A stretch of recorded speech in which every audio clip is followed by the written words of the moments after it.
The Very Busy Day by Diana Hendry and Jane Chapman. It was a hot sunny day, and Big Mouse was digging in the garden. Little Mouse sat on the swing, wearing his sun hat. "There's a lot of digging to do," said Big Mouse. "Come and help me, Little Mouse." "I'm too busy to help," said Little Mouse. "I'm dreaming up something." And he swung up and down, up and down. "You could put in these seeds," said Big Mouse. "If you plant them in the dark, they'll dream up flowers." Said Little Mouse, "but I've got my own dream, and I'm busy thinking about it." "Busy doing nothing," grumbled Big Mouse. Little Mouse slid off the swing and jumped into the wheelbarrow. He lay and gazed at the sky. "I need that wheelbarrow for the weeds," said Big Mouse. "And look at all the mess you've made." Big Mouse tipped Little Mouse out onto the grass. "Please, Little Mouse, I need some help."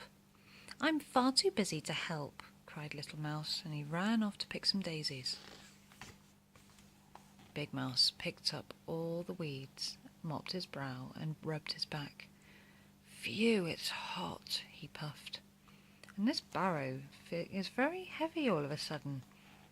It was heavy because Little Mouse had jumped back in.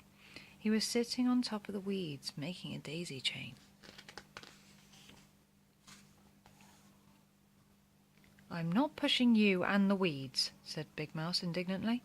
"Out you get, and come and help me take the weeds to the rubbish dump."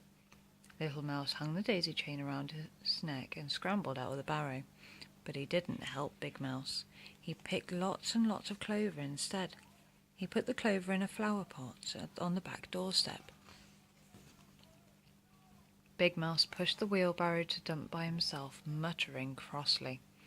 Big Mouse went to find his rake, but couldn't see Little Mouse anywhere. "Come on, Little Mouse," he called. "There's a little rake here for you too." As Big Mouse climbed down the ladder, Little Mouse poked his head out. "Can't you see I'm busy?" he called. "I'm collecting birds' feathers. My dream is very hard work." Said Big Mouse. "There's dreaming and there's doing. What about a little doing from you?" Little Mouse had found 3 snowy white feathers and laid them carefully on the doorstep. By now Big Mouse was very busy. Little Mouse," he called. "You could help me carry the strawberry down the ladder."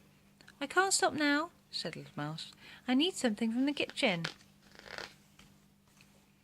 The sun had made Big Mouse's head ache, and he felt very snappy with Little Mouse for not helping him. "Whatever is he doing now?" he grumbled.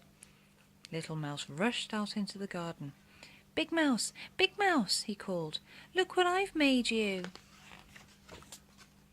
"It's your very own sun hat." "Oh, thank you, Little Mouse," said Big Mouse, putting it on his head. "Now I can see why you've been so busy dreaming. It's my very special dream hat." "We've both been very busy," said Little Mouse, yawning. "There's just time to do one more thing," said Big Mouse. "And that's have a nice long snooze." Big Mouse and Little Mouse curled up together underneath the leaves. Little Mouse's hat fell off, and Big Mouse's hat slipped down over his nose.